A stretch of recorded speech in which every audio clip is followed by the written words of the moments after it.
Hello, welcome back to our channel Bengali blogger Moumita. তোমরা সবাই কেমন আছো? আশা করি তোমরা সবাই খুব খুব খুব ভালো আছো। যাই হোক, আমাদের এখানে কিন্তু ঝড়ের ক্ষয়ক্ষতিটা অনেকটাই কম, ঠিক আছে। আর সব থেকে বড় ব্যাপারটা কি বলতো, লোডশেডিংটা হয়নি।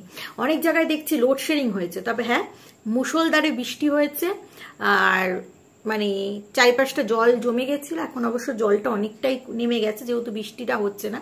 আর আমাদের যেটা হয়েছে কালকে, আম গাছের আম শুদ্ধ এরকম মানে মাথার দিকে ডালটা ঘূর্ণির সাথে ঘুরে পড়ে গেছে, মানে ঘূর্ণিঝড়ে আর কি ঘুরে পড়ে গেছে, মানে আম গাছের একদম মাথার দিকটা। যাই হোক, তো সেই সব বাদ দাও, আমরা সবাই ভালো আছি, সুস্থ আছি, আশা করি তোমরাও ভালো আছো, সুস্থ আছো। তো দেখো, আমরা এখানে কন্ট্রোভার্সি করি, তোমরা ভালোবাসো দেখতে। কন্ট্রোভার্সি মানে ভিডিও টু ভিডিও নিয়ে ভালো মন্দ এই ধরনের আলোচনা করা। এইটা ওয়াইটিতে ট্রেন্ডটা চলছিল, সেই ট্রেন্ডে আমরাও মানে সামিল হয়েছি। এইবার সেইখান থেকে দাঁড়িয়ে কেউ কারুর পক্ষে কেউ কারুর বিপক্ষে ব্লগাররা মানে ব্লগারদের পক্ষে বিপক্ষে হয়ে আমরা কন্ট্রোভার্সি করতাম। যেমন ধরো, আমি যদি বিপক্ষে করি তো আমার অপোনেন্ট পার্টি সে হচ্ছে পক্ষে করছে, তো এরকমটা চলে আসছে। এবার সেটা হতে হতেও কিন্তু কখনো পার্সোনাল অ্যাটাক হয়ে যাচ্ছে। এই তোর স্বামী তো ওই, তোর ছেলে মেয়ে তো ওই, তোর শাশুড়ি ওই, না দেখালে বলবে নেই, দেখালে বলবে ও ওইটা তো এরকম। তো এরকম কন্ট্রোভার্সি কিন্তু আমাদের চলে যাচ্ছে। এবার আমাকেও শুনতে হয়েছে, আমিও বলেছি, এমন নয় যে আমি খুব মানে সাধু, সেরকমটা কিন্তু একদমই নয়। তবে হ্যাঁ, যার যেরকম ভাষা সে কিন্তু সেরকম ভাষায় মানে আর কি বলবো জিনিসটাকে তোমাদের বুঝিয়ে বলছি। ধরো কারোর ভাষা খুব খারাপ, সে খুব খারাপভাবে বলেছে, আবার আমার ভাষা যদি ভালো হয় তাহলে আমি ভালোভাবে বলেছি। আমি কিভাবে ভিডিও বানাই না বানাই দর্শক বন্ধুরা তোমরা তো সবাই জানো। তো কথা হচ্ছে, একটা কথা তোমরা জেনে রাখবে, কারোর জন্য যখন গর্ত খুঁড়বে না, সেই গর্ততে তোমাকেও পড়তে হবে, ঠিক আছে। কন্ট্রোভার্সি করছো বাবা, কন্ট্রোভার্সি করো, সেটা না করে কিছু ক্রিয়েটার এরকমটা করতো, তোর বাড়ির সামনে যাব, যেহেতু অ্যাড্রেস জানে, তো বাড়ির সামনে গিয়ে তোকে মানে উদম দিয়ে আসবো, তোকে চুল ছেড়ে দিয়ে আসবো। মহিলারাই তো বেশি কন্ট্রোভার্সি করে, তো তোকে চুল ছিঁড়ে মানে উদ্দুমাদুম দিয়ে আসবো, তোর এলাকাকে জানিয়ে আসবো, তোর গ্রাম পঞ্চায়েতের একে জানাবো, তোর লোকালিটির মানুষকে জানাবো, এরকমভাবে ব্ল্যাকমেল করতো, ঠিক আছে।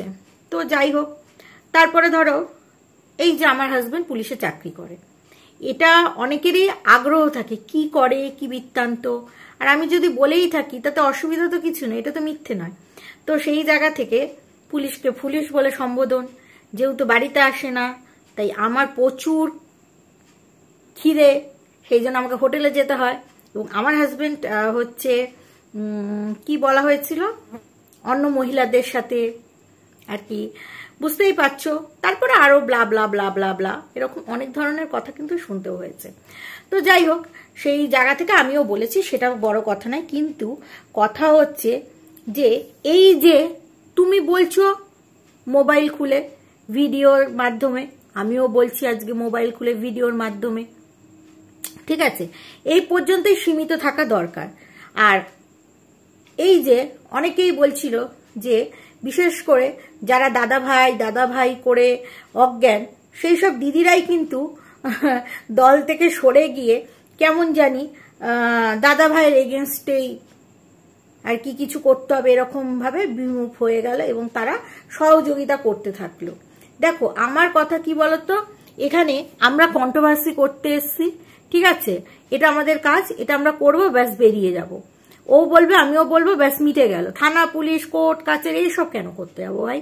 এসব করার জন্য তো আমরা আসিনি।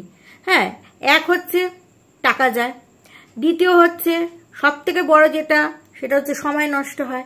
যেই সময় বলবে যেতে হবে, তো আমি কেন এই ঝুট ঝামেলায় যাবো? এইটা হচ্ছে আমার কথা, ঠিক আছে।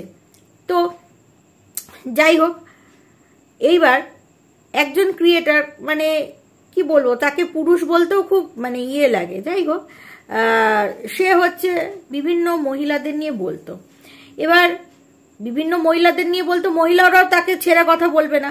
আজকে যদি বলা হয় তার মাকে কেন বলা হয়েছে কমিউনিটি পোস্টের মাধ্যমে, তাহলে তো আমিও এই কথাটাই বলবো যে সেও অন্যের মাকে নিয়ে বাজে কথা বলেছে, ইভেন আমার মাকে নিয়েও বাজে কথা বলেছে, ঠিক আছে, যাকে আমি কোনোদিন দেখাইনি। তারপরে আমি কেন, আরো অনেক ফিমেল ক্রিয়েটারের মাদের নিয়েও বাজে কথা বলেছে। এবার দেখো, সে অন্যের মাকে নিয়ে পারভারিশ নিয়ে কথা বলছে, তাহলে তো তার মায়ের কথাটাও আসবে, সেই পরিপ্রেক্ষিতে এসছে। আজকে মায়ের জন্য বিচার চাওয়া হচ্ছে যে আমার মাকে অনেকে বলেছে, কিন্তু কেন বলেছে সেই বিষয়টাও তো দেখতে হবে খুঁটিয়ে। তো যাই হোক, সেই বিষয়টা, তবু আমি সবশেষে এই কথাটাই বলবো যে কারোর কাজের জায়গাটা নষ্ট না করাটাই উচিত, ঠিক আছে। কারণ দেখো, আজকে যারা করে আনন্দ পাচ্ছ যে হ্যাঁ ওর কাজের জায়গাটা বন্ধ করে দেবো, ওকে এইভাবে মারবো, ও যেহেতু নত স্বীকার করছে না, ওকে আমি এইভাবে মারবো, ওইভাবে মানে মারবো মানে কি, আইনের মার প্যাচে মারবো, বা ওর কাজের জায়গাটা যেভাবে চলে যায় সেই দিকটা দেখবো। আজকে এই যে এই মনোভাব মেন্টালিটি যারা রাখছো না, একটা কথা মাথায় রাখবে, আজকে তোমরা এই গর্তটা খুঁড়ছো কারোর জন্য, আজকে খুব আনন্দ লাগছে, কাল যদি এটা তোমাদের সাথে হয় তখন কেমন লাগবে। কাল যদি ধরো তোমার বাড়ির ঠিকানাও কারোর কাছে রয়েছে, বা তোমার হাজবেন্ডের ঠিকানা বা কিছু করে, মানে ওর ক্ষেত্রে যেটা হয়েছে সেটা যে তোমার ক্ষেত্রে প্রযোজ্য তা না, তোমার ক্ষেত্রে অন্যভাবেও ঘটনাটা ঘটতে পারে। তো সেটা যখন তোমার ক্ষেত্রে হবে তখন তোমার কিরকম লাগবে। তাই কারোর ক্ষতি করার আগে না একটু 10 বার ভেবে নেবে। মানুষের ভালো না করতে পারো, মানুষের ক্ষতি করো না, তাই নয় কি? কারোর কাজের জায়গাটাকে নষ্ট করো না। আজকে তুমি কারোর ইমেজ নষ্ট করে আনন্দ পাচ্ছ, এটা মাথায় রাখবে যে তোমারও কিন্তু এরকম সেম দিনটা আসতে পারে।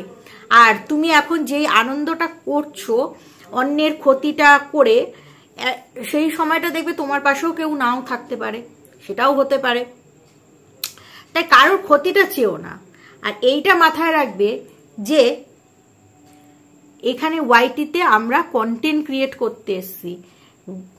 অনেকেই ঘরে বসে হাউস ওয়াইফ আছে, অনেকে আবার বাইরের কাজ করে শুধু নাম, আমাকে চিনবে জানবে, মানুষ ভালোবাসবে, আমি ভালো বলতে পারি বলে, যেরকম আমার ক্ষেত্রেই। আমার এখানে পাক হওয়ার কিছু নেই। যদি দেখো, এইটা অ্যাকচুয়ালি আমি যেটা বুঝতে পারলাম, কন্ট্রোভার্সি ক্রিয়েটারদের শুধুমাত্র একের সাথে অপরের ঝামেলা লাগিয়ে দিয়ে কেস কামারি ঠুকে পয়সা কামানোর একটা ধান্দার কেস হচ্ছে। আর দ্বিতীয় কথা, এইভাবে করে কন্ট্রোভার্সি ক্রিয়েটারগুলো, বড় বড় যে মেন ক্রিয়েটার আছে, ঠিক আছে, যারা ভালো বলতে পারে, তাদের মুখগুলো বন্ধ করিয়ে দিলে অটোমেটিক ছোটদের মুখ বন্ধ করিয়ে দেওয়া যাবে। তো এইটা একটা কিন্তু পরিকল্পনা হয়েছে। তো এবার তোমাদের বলি যে দেখো, এখান যদি এই কাজের জায়গাটা বন্ধ হয়ে যায়, আমাদের কিচ্ছু আসবে যাবে না। কারণ আমি তো আর মাসে মাসে পেমেন্ট পাই না, ওই 7 মাস বাদে একটা পেমেন্ট পেয়েছিলাম, আবার কবে পাবো কোনো ঠিক ঠিকানা নেই। তো সেই জায়গা থেকে আমার কোনো যায় আসবে না। কিন্তু যারা এইখানটাকে কাজের জায়গা মনে করে কন্ট্রোভার্সি করে, এরকম প্রচুর গৃহবধূরা আছে যারা শুধু মাত্র এই ওয়াইটিটা করে কেউ কারোর বাবা মাকে চালায়, কোনো খারাপ কিছু না, কেউ কারোর সংসারে স্বামীকে হেল্প করে, কেউ কারোর বাচ্চার টিউশন ফ্রিটা দেয়। তো এরকম অনেক কিছু আছে, তাদেরই কিন্তু সমস্যা হয়ে যাবে, ঠিক আছে। তারপরে যারা এখন খুব লাফালাফি করছো যে হ্যাঁ ওকে শাস্তি দিয়ে দিলাম, ওকে শাস্তি দিয়ে দিলাম, এবার মজা দেখবো, ওকে খেল দেখবো, ওকে যেভাবে, আমাদের মাথার উপরে ভাই গুরু আছে সেইভাবে। আজকে ভাবছো যে মাথার উপরে গুরু আছে, ওকে জব্দ করব, কাল এই ঘুরে ঘুরে কাল দেখা গেল ঘুরে ঘুরে তোমার দিকে সেইটা আসলো, তখন তুমি কি করবে সেই বিষয়টা ভাবা উচিত। ঠিক যেরকম এই মেল ক্রিয়েটারটা একটা সময় ভাবেনি, একটা সময় দিনের পর দিন বাজে কথা বলে গেছে যে এই সেই, কোনো প্রমাণ ছাড়া বানানো গল্প, এগুলো হয় কন্ট্রোভার্সিতে, ঠিক আছে। দেখো, এই হওয়াটা পর্যন্ত ঠিক আছে, আজকে ওর অফিসে গিয়ে ক্ষতি করব, কালকে ওর দোকানে গিয়ে ক্ষতি করব, এগুলো ঠিক মেন্টালিটি নয়। ভিডিও হচ্ছে, ঠিক আছে, সে যদি ভিডিও বন্ধ করে দেয়, লাইভ বন্ধ করে দেয়, তারপরে তার পিছনে লাগার কোনো মানে আছে বলে আমার মনে হয় না। তার কাছে ক্ষমা চাইতেই হবে, নতজানু করতেই হবে, না হলে তার এরকম ক্ষতি করে দেবে, এগুলো ঠিক মেন্টালিটি নয়, এগুলো আমার কাছে ঠিক লাগছে না, ঠিক আছে। হয়তো যারা করছে এই মুহূর্তে তারা খুব আনন্দ পাচ্ছে, রিভেঞ্জ মেন্টালিটি হিসেবে আনন্দ পাচ্ছে, ঠিক আছে, তারা হয়তো এখন কন্টেন্ট পেয়ে যাচ্ছে, এইসব কন্টেন্টের উপরে কাজ করবে, ঠিক আছে, কিন্তু এইটা কিন্তু লং টার্মে চলতে পারে না, ঠিক আছে। তো শেষে এই কথাটাই বলবো, দিন কিন্তু সবার মানে সমান যায় না, ঘুরে কিন্তু তোমার দিকেও আসবে, তাই খুব সাবধান সতর্কতার সাথে চলাটাই বোধহয় ভালো। আর কারোর ক্ষতি করে হাসাটা একেবারেই ঠিক নয়, একেবারেই এটা অনুচিত। তো চলো দর্শক বন্ধুরা, এইটুকুই বলার ছিল। তো তোমরা সবাই ভালো থেকো, সুস্থ থেকো, লাভ ইউ অল।